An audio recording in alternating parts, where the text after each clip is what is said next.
Hello! Welcome to my channel MS competitive zone. Indus valley సివిలైజేషన్‌లో కొన్ని ముఖ్యమైన ప్రశ్నలు. సింధులోయ నాగరికతను హరప్పా నాగరికత అని పేరు పెట్టిందెవరు? Sir John Marshall. హరప్పా నగరాన్ని కనుగొన్నదెవరు? సర్ దయారాం సహాని. మొహంజదారో నగరాన్ని కనుగొన్నదెవరు? ఆర్‌డి బెనర్జీ. సింధులోయ నాగరికత ప్రపంచానికి పరిచయం చేసిందెవరు? Sir John Marshall. Great bath ఎక్కడ ఉంది? మొహంజదారో. సింధులోయ నాగరికత ప్రజలు ఉపయోగించలేని లోహం ఏది? ఇనుము. సింధులోయ నాగరికతలో వరి సాగు ఆధారాలు ఎక్కడ లభించాయి? రంగాపూర్. సింధు నాగరికతకి సంబంధించి కోట గోడలు కలిగిలేని నగరం చాన్హుదారో. వృత్తాకారంలో ఉన్న నగరం అయితే బన్వాలి.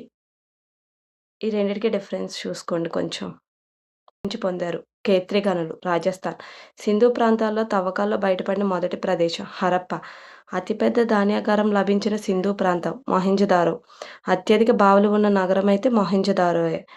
800, 700 ప్లస్ బావులుంటాయి. ఇది ప్రీవియస్ ఇయర్ క్వెషన్ కూడా. సింధు నాగరికతను కాస్మోపాలిటన్ నగరంగా ప్రసిద్ధి చెందిన పట్టణం మినీ హరప్పా ఆర్ కాస్మోపాలిటన్ నగరం అనగా లోథల్. వృత్తాకారంలో ఉన్న ఏకైక సింధు నగరం బన్వాలి. సింధు ప్రాంతంలో ప్రజలకు ఏ జంతువు గురించి తెలీదు. ఆన్సర్ గుర్రము.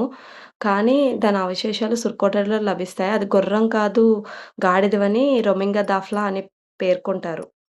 నాగరికత ప్రజలు ప్రధానంగా ఏ జంతువును పూజించేవారు? ఎద్దు. పత్తి మొదటగా సాగు చేసింది నాగరికత సింధు నాగరికత ప్రజలే.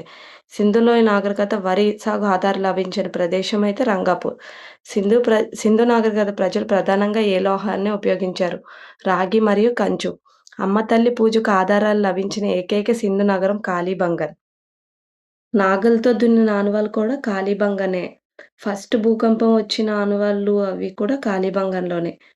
గుర్రం అవశేషాలు లభించాయంటే అవి సుర్కోటడా? కానీ అవి గుర్రానివి గాదు గాడిదని చెప్పిందయితే రోమింగ్లా దాఫ్లా. ఇది కొంచెం చూసుకోండి.